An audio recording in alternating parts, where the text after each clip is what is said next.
Good afternoon, everyone.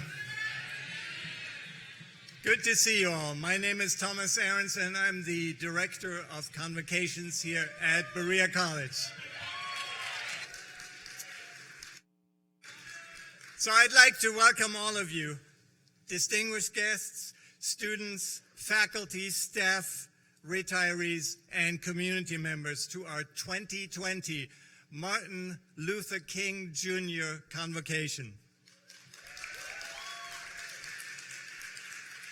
Before we get started, just a couple of announcements and a brief overview of our programming this afternoon. First, you know what's coming. Please turn off all your electronic devices. Turn off or silence all electronic devices. Also laptops, etc. Anything that makes a noise. Second, no recording of any sort, photos, video, or audio is permitted during the convocation. So please focus on what we're doing up here. So now to the lineup. First, Dr. Cathy Bullock, Professor of Music.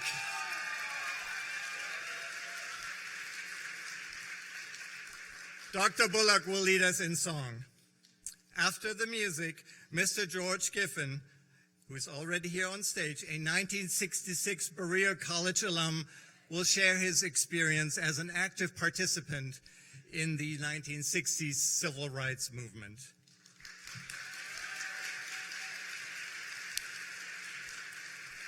Finally, today's keynote presenter is Reverend Dr. Bernard Lafayette, and he will speak after a brief introduction by one of our students. Dr. Lafayette is currently en route from the airport and should arrive in a few minutes. So it's tight scheduling, as you can tell. Because we know that those who are here recognize the historical significance of Dr. Lafayette's role in the civil rights movement, we believe that everyone will wish to stay for Dr. Lafayette's entire presentation. However, we're also aware that some students may have other commitments after our regular time ends at 4:15. So we will take a very short break at 4:15 to allow those who must leave, please leave quietly, and the convo ushers will scan you out at the door. This is to my left, to your right, at the grand piano there, at 4:15. Those who must leave, I hope everyone will stay. Also, Dr. Lafayette will bring a few copies of his book, Peace and Freedom, and he'll be in the lobby afterwards, and he'll be pleased to sell you a copy, and I'm sure he'll sign it as well. Finally, I'd like to invite everyone to the reception at the Carter G. Woodson Center, and you can also meet everyone, ask more questions. We'll do Q&A, actually, but briefly, and then you can follow up at the Carter G. Woodson Center, which will have some catering, and that's already done. So without further ado, please welcome Dr. Cathy Bullock and the music. 1, 2, 3. Thank you so much. As we commemorate this very important day, which is representative of a whole movement that continues now, we want to share two songs that move us backward looking back as we move forward. First one is a song we sing together, I'm on my way. So it's a call and response, so I sing and you repeat it after me. And this is what people did as they marched throughout the country, wherever. And one of them, here we go, it would say, I'm on my way to freedom land. I'm on my way to freedom land. I'm on my way to freedom land. Next part goes, I'm on my way, great do it again. I'm on my way to freedom land. I'm on my way to freedom land. I'm on my way to freedom land. I'm on my way, great Lord, I'm on my way. If you don't go, don't hinder me. Oh, we gotta stop. Some of y'all look at me like this.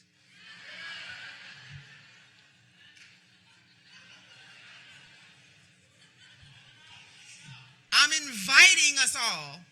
Stand up, stand up, stand up. Come on, y'all. We're going. 1, 2, 1. Come on, come on. Let's go. There you go. Bring it to life. Here we go. And you can march to in place. 1, 2, and go. I'm on my way to freedom land. I'm on my way to freedom land.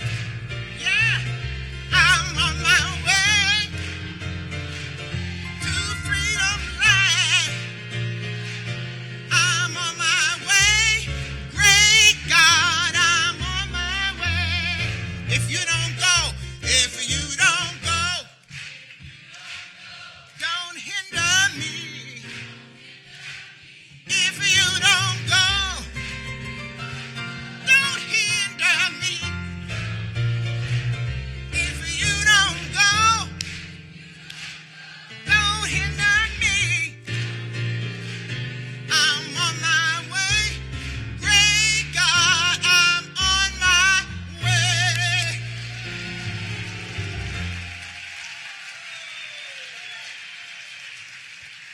Thank you. Now you can sit down. Now we get a little taste of the power of song and the power of music. People take this very seriously. It's not just something you do because you feel like it. It's something you do to help you live and survive. So I would share now a little medley of 2 songs. One that caught my attention and a little excerpt from Stand Up by Cynthia Erivo that was sung in the film Harriet. And I'm going to move from that to a spiritual that is talked about as one that Dr. King really appreciated, and it's called There's a Balm in Gilead. And balm is B-A-L-M, a healing elixir, not like a bomb, you know, balm, a healing to heal, and it ends with hope. And then I'll turn it over to our guest. Okay.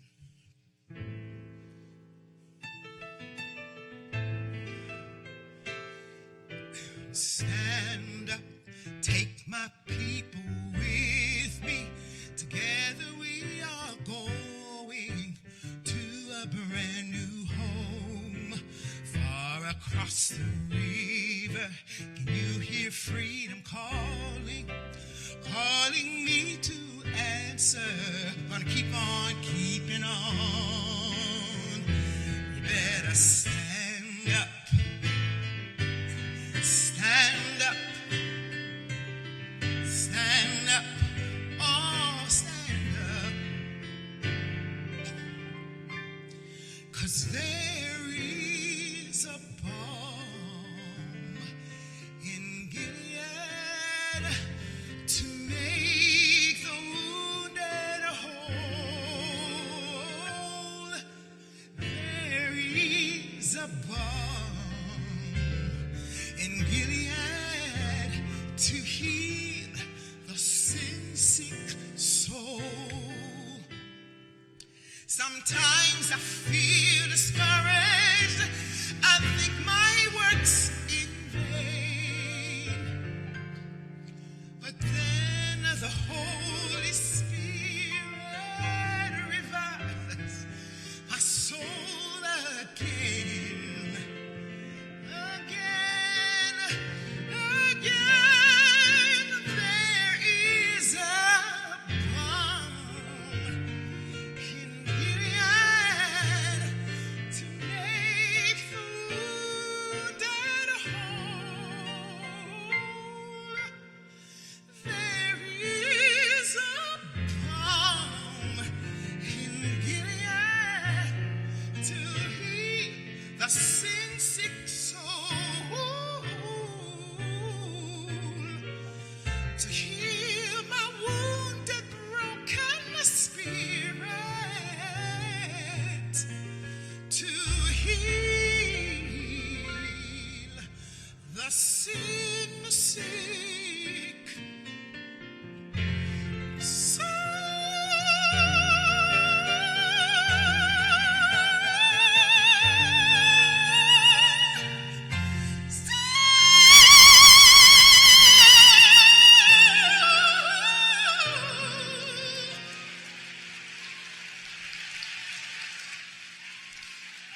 to heal the sin-sick soul.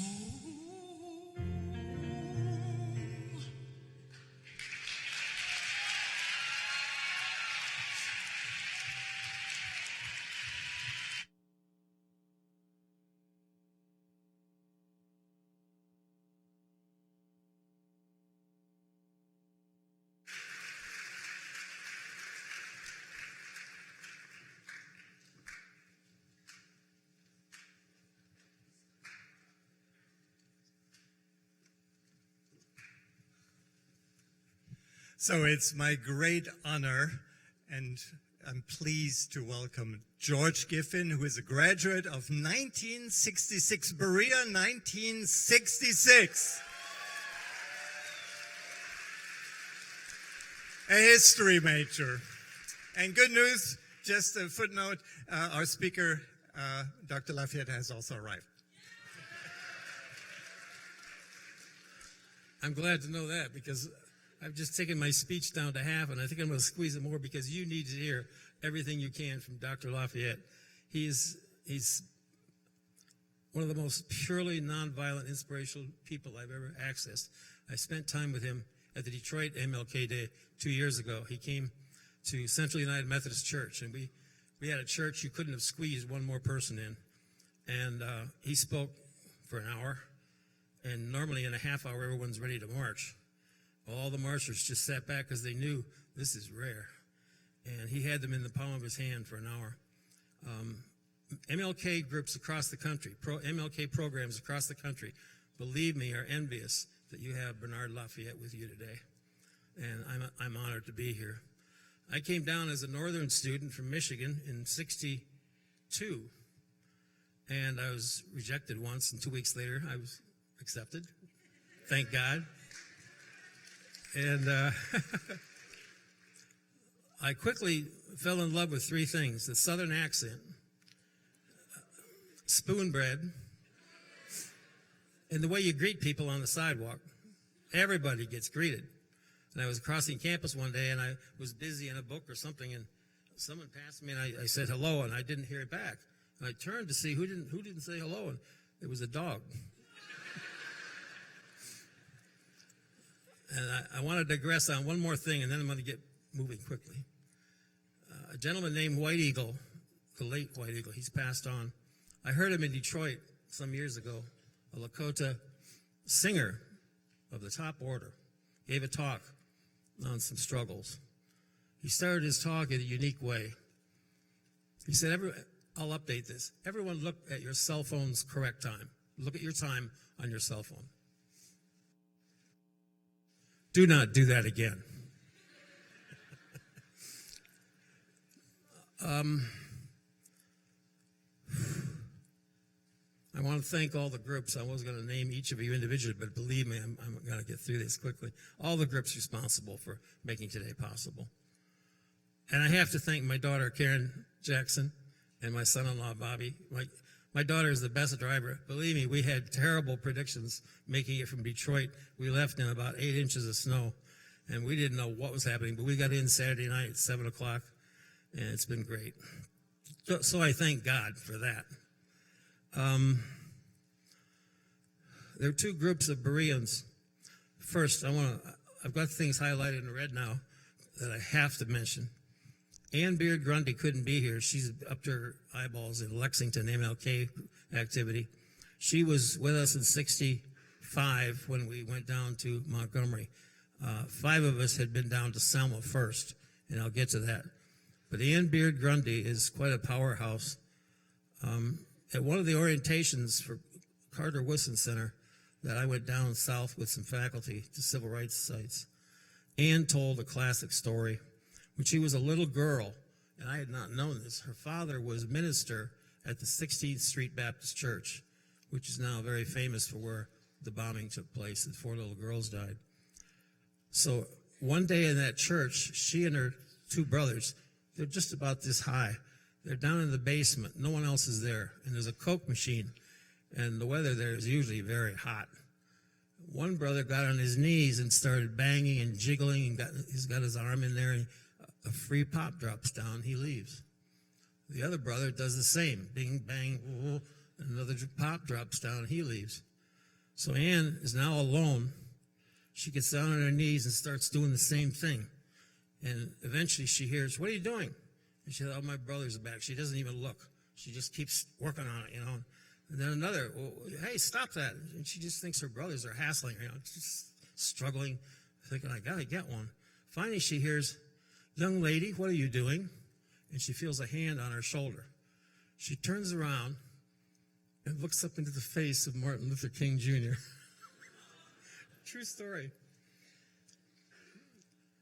Speaking of Martin Luther King, this beautiful picture, when I knew I was going to be coming down, all the years I've been active with Detroit MLK, we've had Steve Ganem at Mosaic Design in Dearborn. He makes pictures go up 5 feet by 8 feet like this, and look how clear it maintains. He's got a special machine in his office. So I called him up. He's usually so busy. I said, "Steve, I'd like to take one down and use on the program." He said, "Let me try." So it got to me in the nick of time. We, with tender loving care, brought it down, and it was really awesome. I want to thank him for doing that. So many alumni are out there streaming today. Some are here. Raymond Howard and his wife. Raymond was with me in Selma. Gibbs Kinderman was with me. In fact, he had the VW Beetle, 5 of us crammed into just after Bloody Sunday happened, and the whole nation was rocked. We had lunch at the alumni building, and we decided we're going to go because they were calling for help. And 5 of us squeezed into that vehicle. Henry Thompson, a black student at Berea, bless his heart, passed some years ago. But Gibbs is in West Virginia. Frank Corbett was with us. He's out in Berkeley, California, streaming today with Tom McClure. So those are the 5 of us.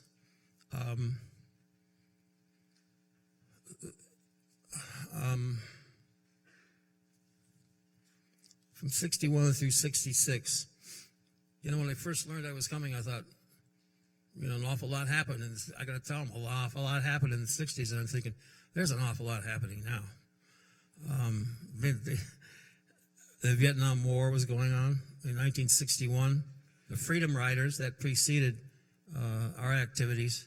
But that, I'll mention right here, the movie Freedom Riders, if you haven't seen it, Oprah Winfrey once filled up her entire show saying you must see this movie. And Bernard Lafayette is well featured in that.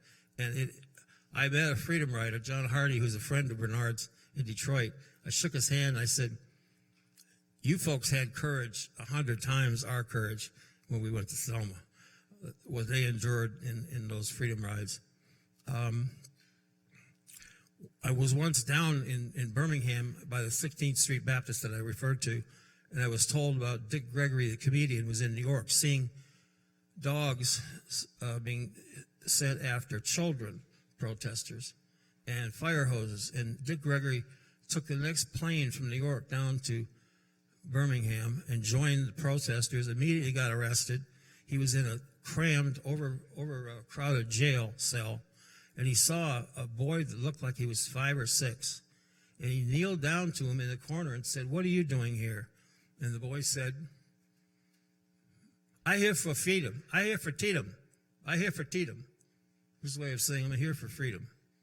Boy, that tugs at you. 64, Martin King received the Peace Prize, the Nobel Peace Prize. 65, when Bloody Sunday happened, as I say, we went down there in that VW Beetle, the 5 of us, and we took training at Brown Chapel from people with heads bandaged and blood on them, saying, "Bless you for coming, but if you're only now realizing how serious this is, it's okay if you go back now."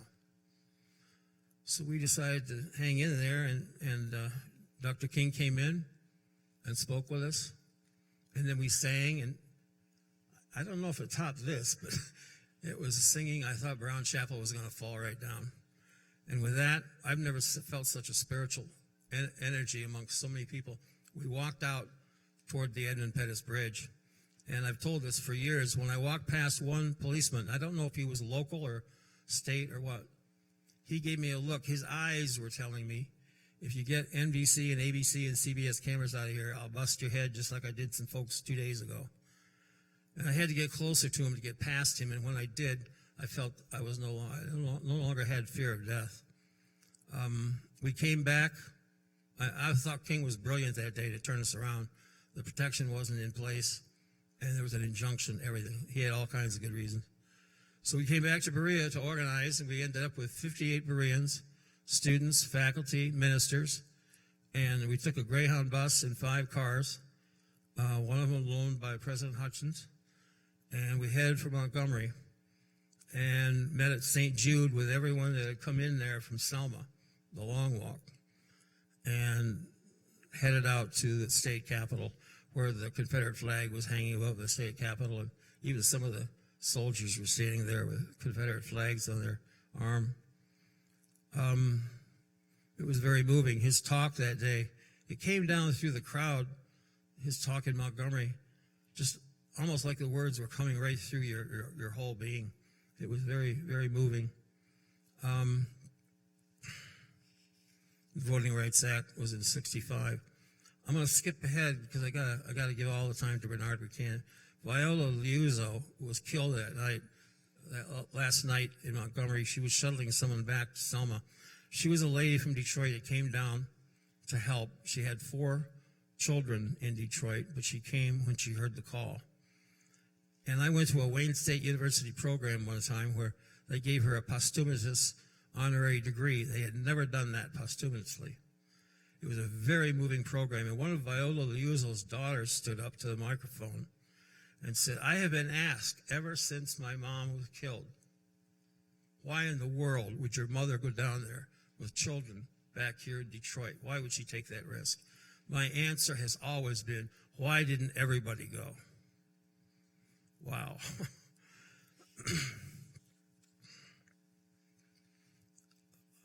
In the 60s, Don Graham is here with his daughter, Suzanne.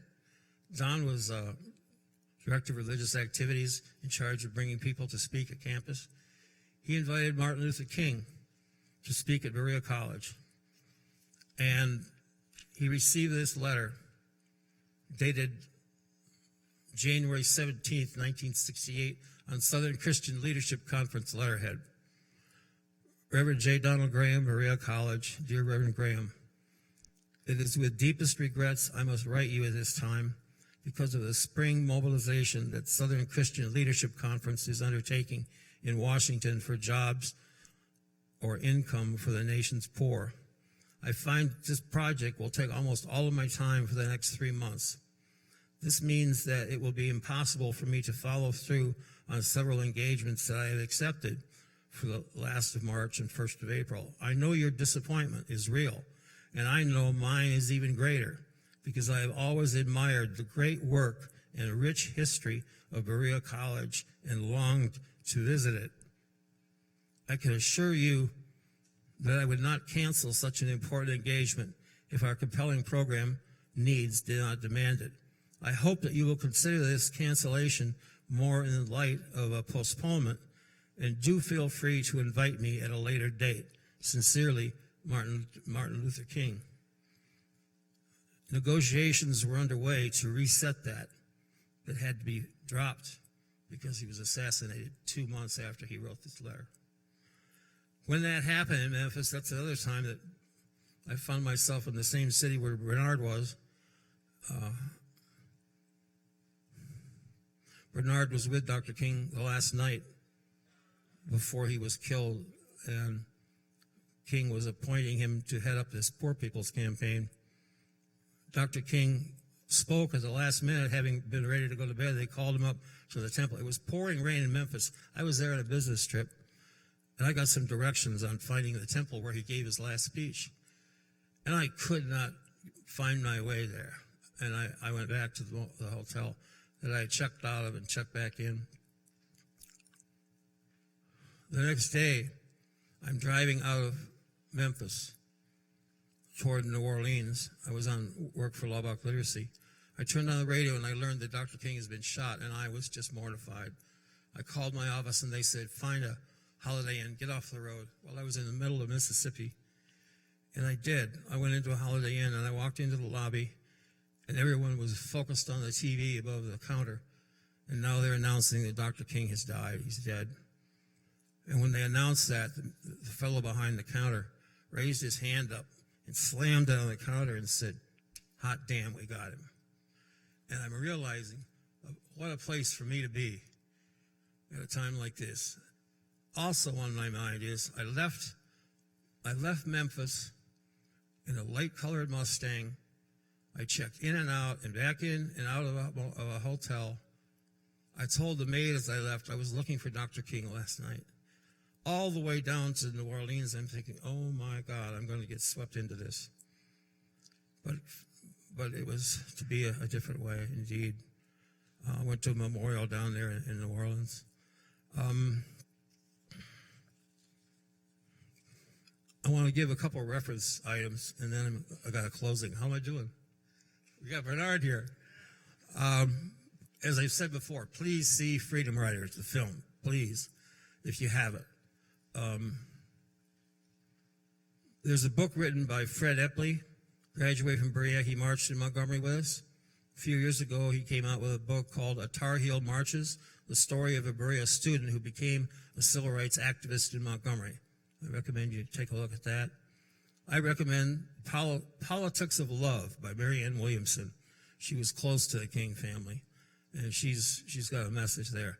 Finally, of course, Dr. Bernard Lafayette's In Peace and Freedom from University Press of Kentucky, 2013.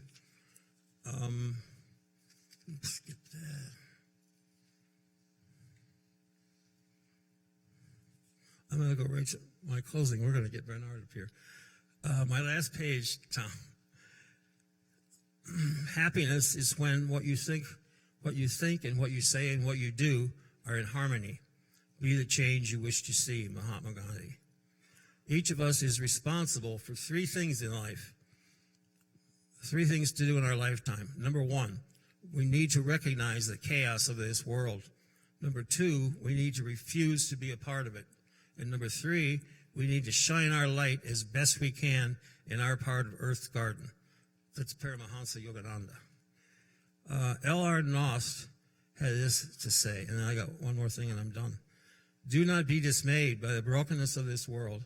All things break and all things can be mended. Not with time, as they say, but with intention. So go, love, intentionally, extravagantly, unconditionally. The broken world waits in darkness for the light that is you. My final remark before my presentation, George Wallace is a black comedian. What a guy to have that name. He's one of the finest comedians in Las Vegas. Every night he ends his show in Vegas with this. He looks at his audience. He says, you need to understand, I love you, and there's nothing you can do about it. I'd like to call Berea College President Ruloff to come up. I've got a presentation. It'll just take 1 second. He said he'd be happy to come up.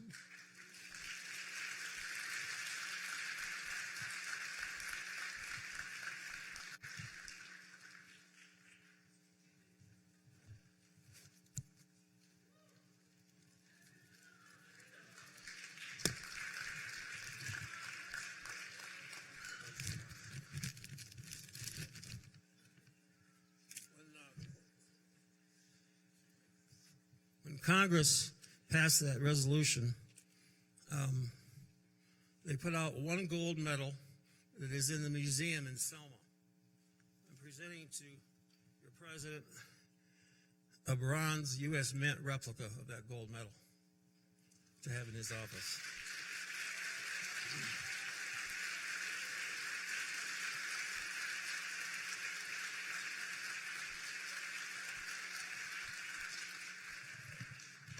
It says on the medal, Selma to Montgomery Marches, 1965, Foot Soldiers for Justice. And in the medal you can see the Edmund Pettus Bridge, the icon of the courage that the marchers with Dr. King had. Thank you so much, George. Got one more thing. Along with everyone that marched in Selma, Montgomery on those 3 marches includes 58 Bereans that were there in Montgomery for that final march. Lastly, this picture of Martin Luther King is a gift to Berea College. Use it as you see fit. My pleasure. God bless you.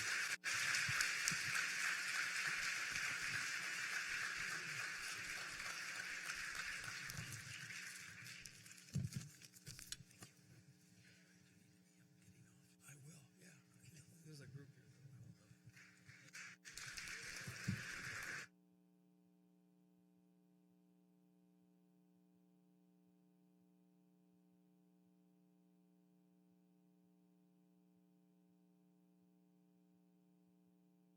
Hello, everyone. I hope you're all well.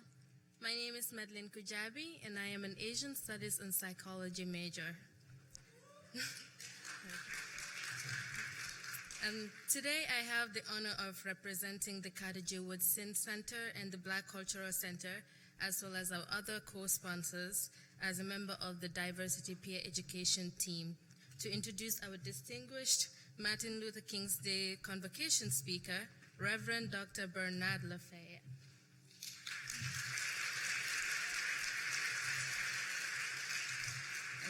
Dr. Lafayette has been a longtime civil rights activist, a minister, educator, and authority on the strategy of nonviolent social change. A trusted colleague of Dr. Martin Luther King Jr., Dr. Lafayette participated in the most significant civil rights movement of campaigns of the 1960s. He co-founded the Student Nonviolent Coordinating Committee, SNCC, in 1960, and was a leader of the Nashville movement, directed the Alabama Voter Registration Project in 1962, and was also the national coordinator of the 1968 Poor People's Campaign by Martin Luther King Jr., among many other things. Dr. Lafayette will share his experience as a Baptist minister, civil rights leader, and social justice advocate and educator with the talk, In Peace and Freedom, My Journey in Selma. You're all welcome to join us for a reception, as already mentioned, at 4:45 in the Carnegie Woodson Center. And without further ado, please welcome Dr. Reverend Bernard.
You how elated I am to be here, but the lexicographer who would have the words is yet to be born. So the only thing I can say is thank you for being here.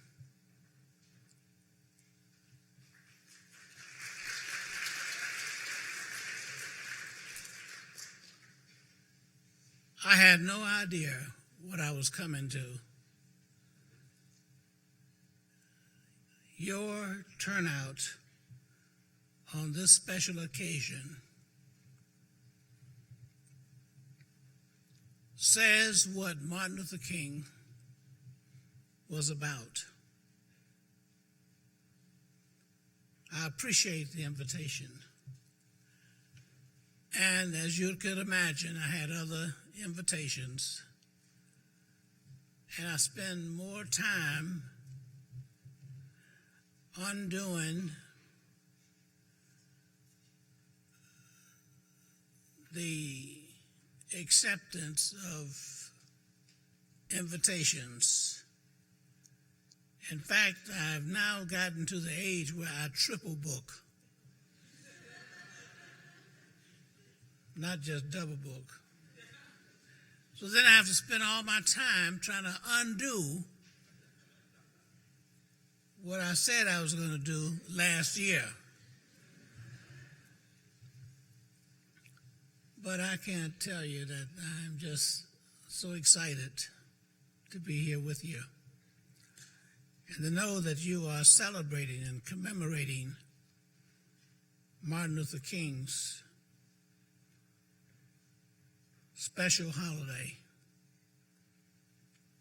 And the other thing is that Berea College was part of that movement. Yes. You are special in the sense that you too have to be celebrated, because the history that you have also left for others and the example that you have given. That's why I had to say yes to Berea, because you said yes many years ago. And I'm so glad you said yes, because you became a part of history. And you gave an example of Martin Luther King's goals,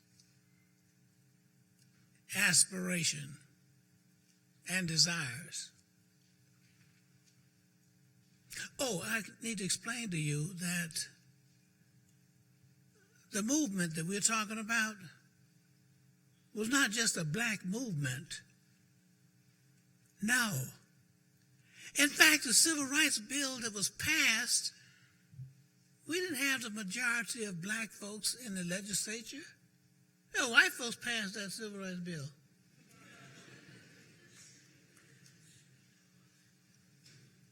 And even Martin Luther King's federal holiday. Who do you think signed the bill? A Republican.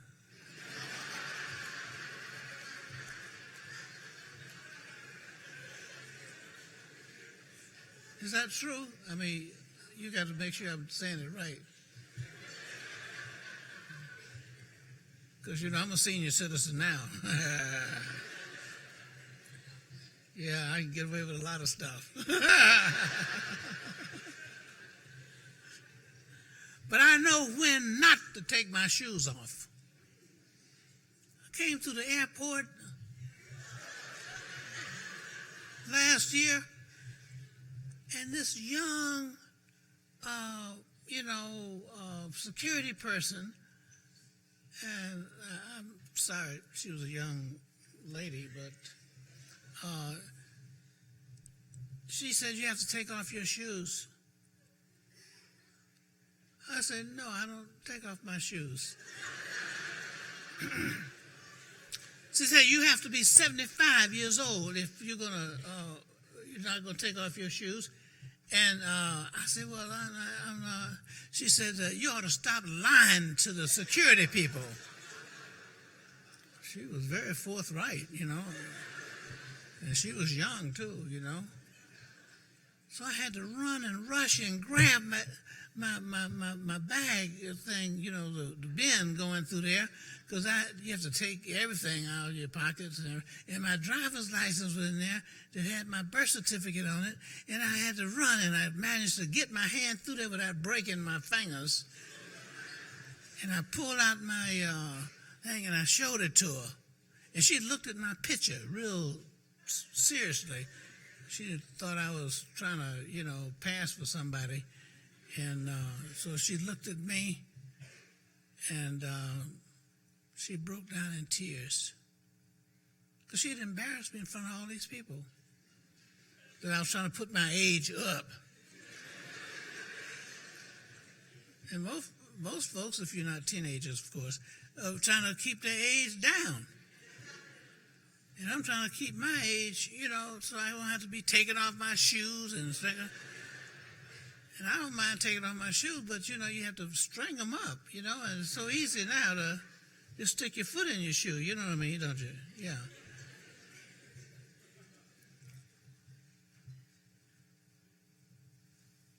When you add it up, Martin Luther King was only in the movement 12 years.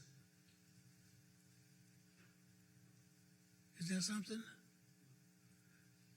He did all he did in just 12 years. And I remember the first time I met Martin Luther King was in Nashville, and it was at Fisk Gymnasium, Fisk University Gymnasium. We were involved in the sit-in movement, and he came to speak to us. And you know what he said? He said, I came not to bring inspiration, but I came to gain inspiration. And guess why I'm here? Yes. When I see these young people, I'm coming. Yes. Because they're the ones who inspire me. It makes us know that the work that we've done in the past is paying off. And there are those who wonder right now whether or not things are going to get better and things are going to... Listen, it's over. The women are stepping forward.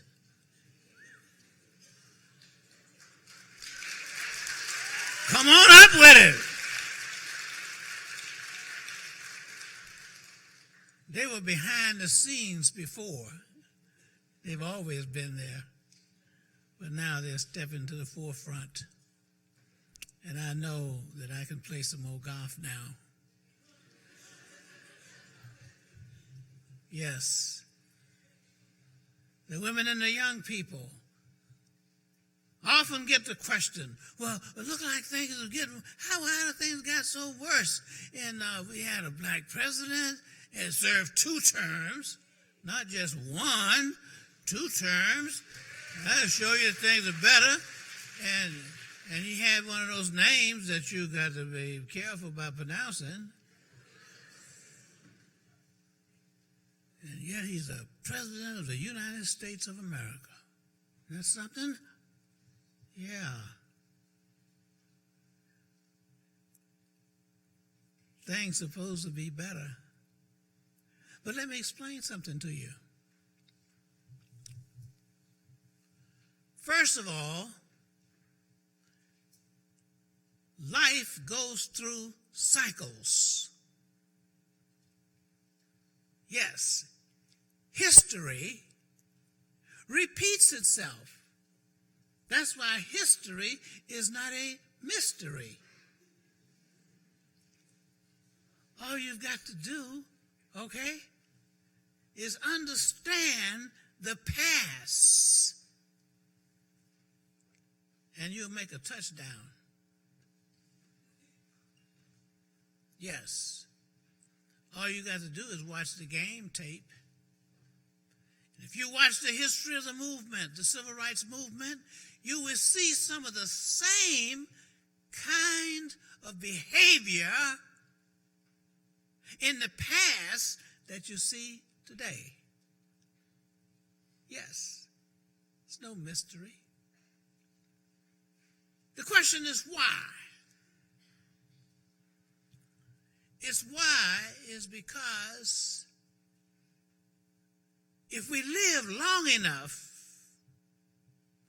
we will understand certain patterns that exist. Those patterns do not disappear. They're not gone forever.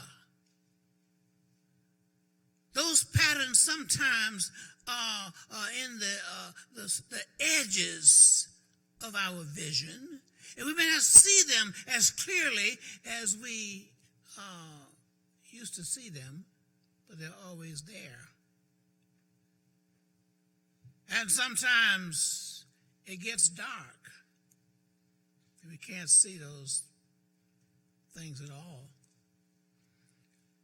But all we have to do is wait and keep working until we throw some light on the subjects. Then we can see. Like one of the questions is, what happened to these young people? The ones who are acting up and acting like their grandparents and all that kind of stuff. You know what happened? We assume that experiences makes the person.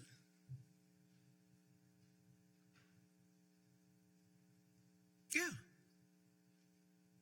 And that's partly true. It's not simply the experience, it's the interpretation of the experience that makes the person. It's what they take away from those experiences. That's why you can find two children growing up in the same household, eating the same food, drinking the same, if their great-grandmama would be cooking, they'd be drinking some pot liquor. Okay. Cornbread. Yeah, all that. Go look it up if you don't know what pot liquor is, yeah? Oh, no, I understand. We're talking about generational terms. I went to a restaurant. They had some good old collard greens, and I asked the waiter, it was a young fella, young black fella up in Detroit, for some pot liquor. And he looked in the ceiling. He looked out the window. He looked down on the floor. He said, you're on the wrong side of town.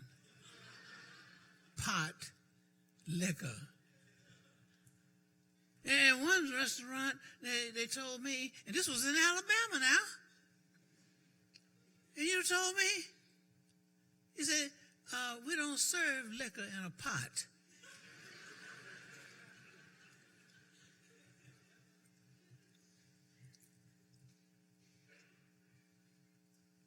It's the interpretation of the experience that makes all the difference. So since my time is short, I need to drop you some things on you, okay? Number one, we've got to start talking to our grandchildren. Don't let them come to visit you and then you turn the TV on, or they ain't going to watch TV anyway. They're going to look at their own little things.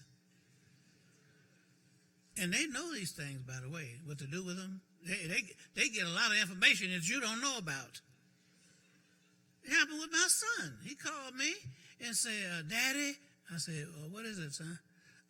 Don't call me until after 3:30 when Junior gets home from kindergarten, because what he's done is taken my telephone and turned it over to Spanish, so I got to wait until he comes home so I can.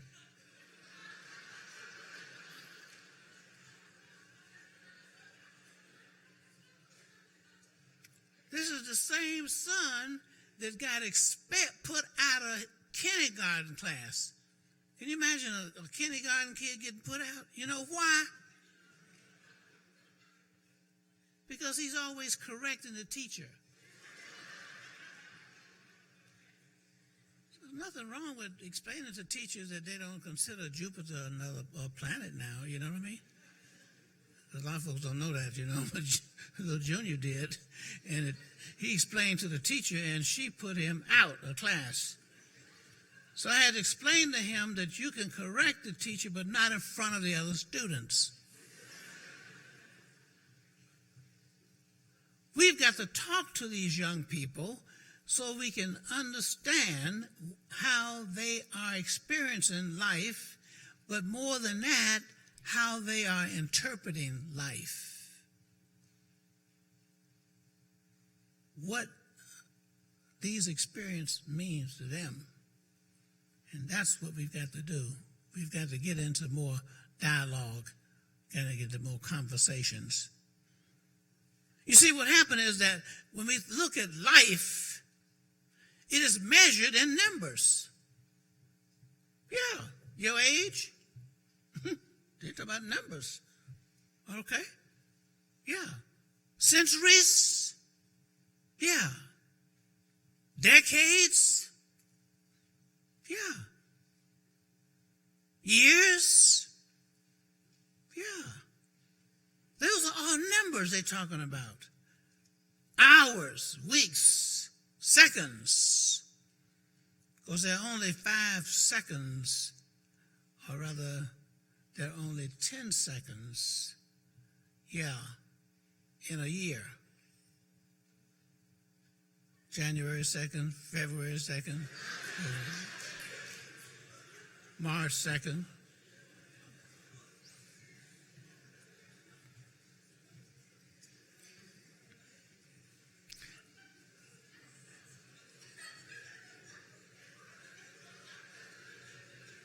And when they were talking about 2020, I was really looking forward to it because I thought it was going to improve my eyesight.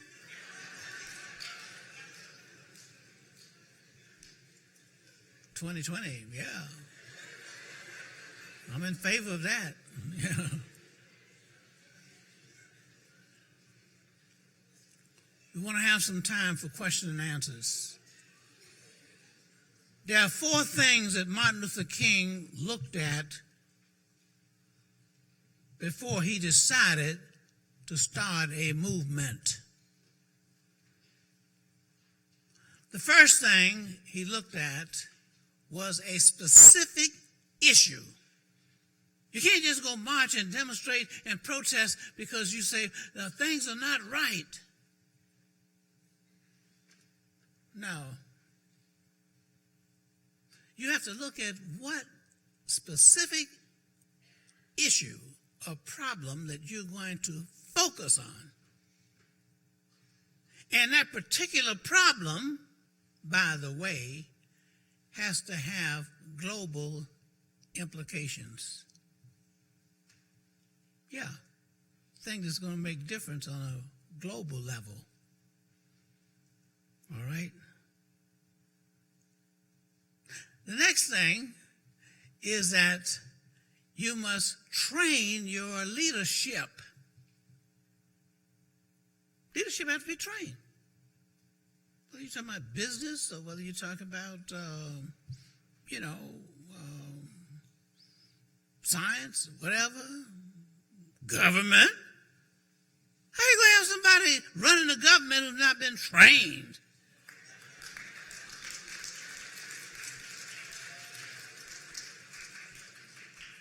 Airplane won't do it. You got to have training. Yeah. Talking about leadership. We're talking about a ship. You can't have anybody out there in no canoe.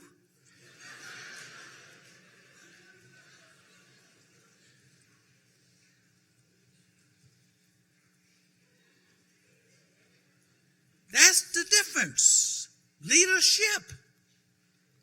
Another thing is, leadership helped people to understand, number 3, with Martin Luther King, how you must be a cosmopolite and not a xenophyte. I said, what is that? She said, cosmos, the larger, okay? Post-Renaissance in your thinking. You know the difference between the pre-Renaissance thinkers and the post-Renaissance thinkers?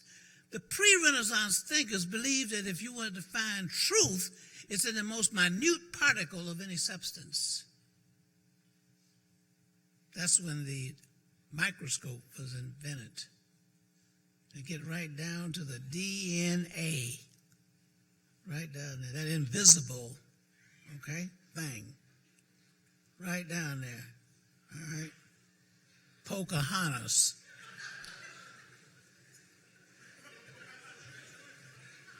You got it. You got it.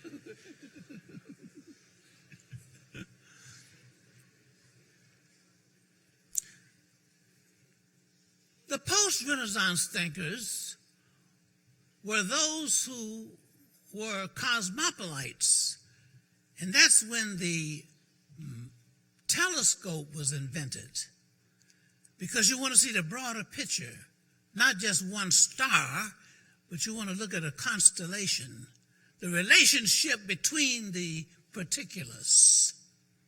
So Martin Luther King was concerned about the broader picture of things. Yeah. It's like, for example, if you go around killing honeybees and because you worry about them stinging you and all that kind of stuff, etc., don't you do that in front of a bear. Because, see, a bear loves honey. And you mess around and that bear knows that he can't make honey. Okay? But he knows that he has to depend on that bee. So bears love bees because bears love honey. And bees make honey. And guess who supervised the bees? The queen bee. Yeah. The queen bee is the supervisor. That's right. And that is the most tight relationship that you could ever find. And that's between the queen bee and the bear. Yeah. You get yourself in trouble. So you got to not only learn the value of the bees, and you have to understand that you have to determine the value of an individual, especially yourself, okay, in terms of your worth. Your worth is not your wealth. Now, I know I ain't going to get invited back here no more. So I better say all I can say right now. No, Martin Luther King was very clear that your worth is the value that you hold for others. What are you worth? You ain't seen no Brinks truck in no funeral procession. Yeah. So how much you make, and the other question, how much do you keep is the question. And the real question is, how long are you going to keep it? Yes. Your worth is what you are to others. The next thing that Martin Luther King wanted to get across to us is that don't panic when you see things messing up. I know I got a Harvard doctorate degree, but I talk the way I want to talk. Yeah. Don't you panic, because what you've got to understand is that those things that interfere with peace and harmony also can be empowered to transform disharmony into peace. So what is he talking about? Well, let me just give you a few clips, okay? I trained inmates in Bella Vista, Colombia. The Colombia that's spelled with two O's, not the U. Colombia, Latin America. Okay? Yeah. And in Colombia, they were killing each other by the day. these gang members in jail. Pablo Escobar's man was the one in charge. And they respected him. And inside the prison, they had their own system of government. Yeah. They had representatives from different organizations, gangs, and then they had locations based on where you lived, your living quarters. And Bella Vista is up in the mountaintop. And this one who was in charge of the talking table was walking in the hallway, and somebody came by and shot the person he was talking to, spilled blood all over him. He decided he wanted something different. And he heard we were training gang members, and he sent for us. And we went in there. And I can't tell you all the details and stories, but what we did was got the gang leaders trained. At first, they said, we want to be trained separately. And that's what I do. I train in nonviolence. And I said, no, we don't train separate groups. We bring folks together if the problem is between those groups. Now, if the problem is internal and you got conflict within your group, we train those people. But your problem is, okay, intergroup. They said, well, if we want to be trained separately. I said, well, I'm going to give you a week to think about it. I'll be back next week. They said, oh, no, you want to follow our training? Now, you need to think about whether you want this training, because this is the way we do it. Martin Luther King, stick to your curriculum. We came back the next week, they were ready. I don't cry. But when I was sitting there going through my training, and one of the things we do is have the people who are in conflict with each other go through the training and get all the information, and then they have to get in groups among themselves, and then they have to present it and train others. Like in upstate New York, we train the inmates in the prisons, and then we send them down to Goshen, up in upstate New York. We send them to Goshen, which is for the youth. That's where they practice training. So in Colombia, we had them getting ready to present to others. And I sat there, and I was just going through the motion, and my regular training stuff. And I looked up, and these people who had been killing each other are now sitting down preparing to make a nonviolent presentation together. And I realized what I was doing, and I looked, and I said, oh, my goodness, this stuff is working. And by the way, I was kidnapped in Colombia, yeah, by the FARC.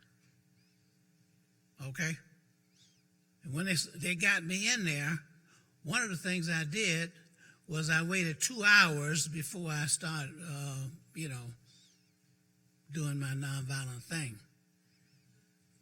Because I study people who've gone to Quantico. I know about kidnapping. Yeah, I'm an expert in telling you about kidnapping, right? So when I went there, I knew that about 2 hours you had to wait, because if they kidnap you, if they don't kill you within 2 hours, the purpose of kidnapping you is not to hold you hostage. About 2 hours, about much time as you got. So after the 2 hours passed, and I went along with them, and there was a governor of Gavilia and all those people who were kidnapped with me. And the commissioner was kidnapped, the chaplain was kidnapped for Antioquia, the state of Antioquia.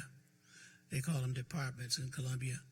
Once we got in there, and the 2 hours passed, I said, all right, it's time for me to eat. Past my lunch hour, about 2:30. And I realized that they spoke Spanish. Yo quiero comer. Pronto. That means I want to eat right away. I said, and one of them started to say something. I said, listo. That means shut up. Cállate la boca. And I was nonviolent, and I started acting up. They said, they looked at each other and they put the gun in my chest, and I said, no. No, not my chest, here. Here. My stomach. That's where the problem is, my stomach.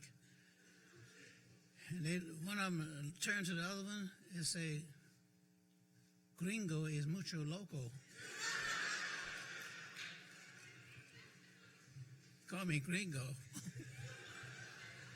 The loco part I agree with. There was a rock over there, and I went and I sat on the rock and folded my arms. Because, see, I was used to sitting in trying to get some food, That's part of the sit-in movement.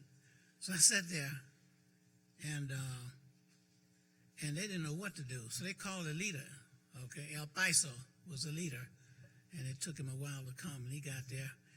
And they started trying to talk English to me and all that kind of stuff, etc. And some of them were women, with those rifles. And you know what they call recruiting?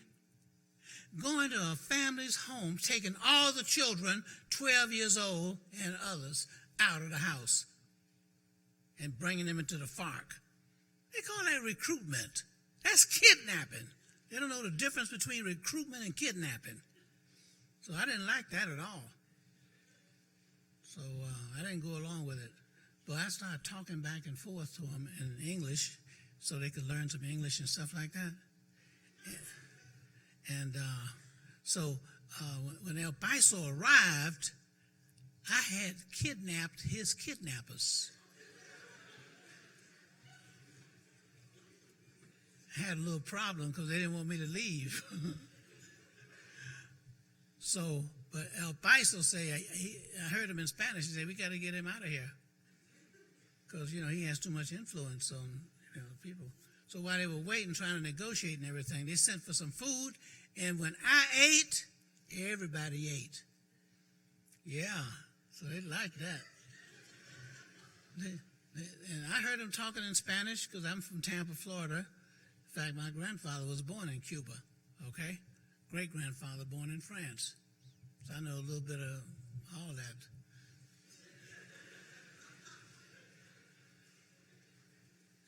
But I don't say anything because I want folks to stop talking when I'm around. So I listen to everything, okay? Yeah, okay. You know what I'm talking about, okay. So, they finally decided to get rid of me and put me out. They kept the others, the governor and all the peace commissioner and the chaplain and everything. They put me on a horse. I told them I couldn't ride no horse.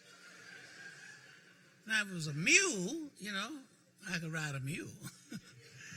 But no horse, no great big old horse, And so they didn't pay any attention to me. So everybody knew how to ride a horse. So I got up on the horse, and I put my heels in the horse's stomach. Don't do that. So that horse went up like this, and I knew to keep my mouth closed because that horse didn't know English.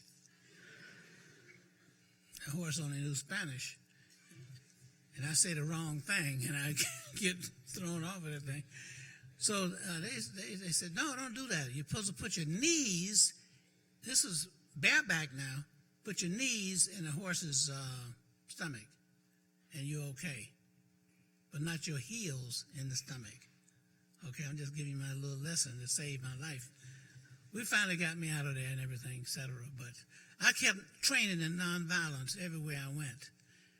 AVP, Alternatives to Violence Project. As a result of the training we did in prisons, there was an organization that was created, Alternatives to Violence Project.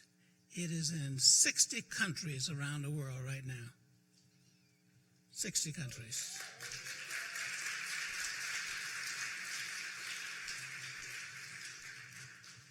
The final point is that Martin Luther King understood that you've got to make sure that people are ready to go all the way. And how can you determine that when people start a movement? Well, one way you do it is that you got to see people build coalitions. Can't just have one group or one organization or one church or one college or one. Movements are built with coalitions, bringing people together. Yeah, like the March on Washington and all that kind of thing. SNCC, those were different groups coming together. Some CORE, some NAACP, okay, some SCLC, affiliate chapters, stuff. Yeah.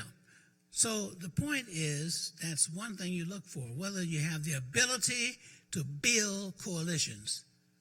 Oh, even the Montgomery movement, the bus boycott, MIA, Montgomery Improvement Association. It consisted of labor unions.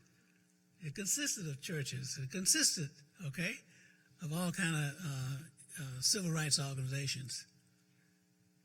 So, coalition. The next thing is that you've got to be able to make sure that you stay on course. One thing that helps you to keep on course is something I heard as I walked through the door earlier, and that's music. Yes. And the specific thing is, like Joan Baez was in Selma, Alabama, before the Selma movement really got started. I was still doing research. And I never stopped doing research, information gathering. I can tell you more about Selma, Alabama, and the history of it. And the Ku Klux Klan. Do you know the original Ku Klux Klan was not a racist organization? No. The original Ku Klux Klan was created by some white men who went after and beat up other white men because they didn't take care of their children. Did you know that? It was a social action organization. Because if the people didn't take care of their own children, that meant the other white men had to take care of those children. So that's why they formed that organization. Okay? Now, they had a split during the Reconstruction period, and half of them went and started going after black folks who were elected officials. And that's where you had the split in the Klan, and that's when they got violent. Okay? So, when you understand the history, then the future is not a mystery. And it's important for us to understand that we can win people over. And that's what the March on Washington was all about. That's what the sit-ins was all about. In every instance, Martin Luther King was trying to win people over to make a difference.